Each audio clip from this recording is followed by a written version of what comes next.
রোববার ঢাকাসহ সারা দেশে দিনব্যাপী বৃষ্টি হবে, তবে সোমবার থেকে বৃষ্টির পরিমাণ কমবে বলে জানিয়েছে আবহাওয়া অধিদপ্তর।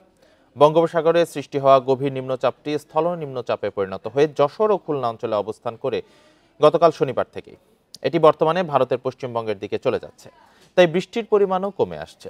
এদিকে এখনও সমুদ্র বন্দরগুলোকে ৩ নম্বর স্থানীয় সতর্কতা সংকেত আর নদী বন্দরগুলোকে ২ নম্বর সংকেত দেখিয়ে যেতে বলা হয়েছে। সকাল ৯টা পর্যন্ত গত ২৪ ঘন্টায় ঢাকায় বৃষ্টি হয়েছে ৪৩ মিলিমিটার। সবচেয়ে বেশি হয়েছে পটুয়াখালীতে ২৩০ মিলিমিটার।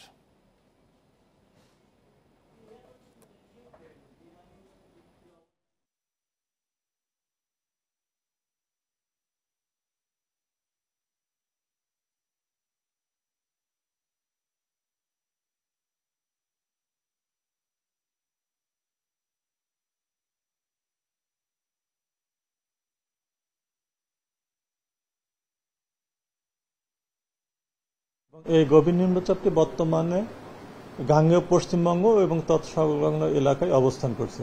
এই গভীর নিম্নচাপের প্রভাবে কিন্তু সারা দেশের, বিশেষ করে দেশের দক্ষিণাঞ্চলে কিন্তু ভারী থেকে অতি ভারী বৃষ্টিপাত অব্যাহত রয়েছে। তবে গত কয়েকদিনের তুলনায় বৃষ্টিপাতটা কমে আসছে এবং আগামী দিনে আরো বৃষ্টিপাত ওই অঞ্চলে কমে যাবে এবং আগামীকালকে থেকে সারা দেশে বৃষ্টিপাতের পরিমাণটা অনেকটা কমে আসবে।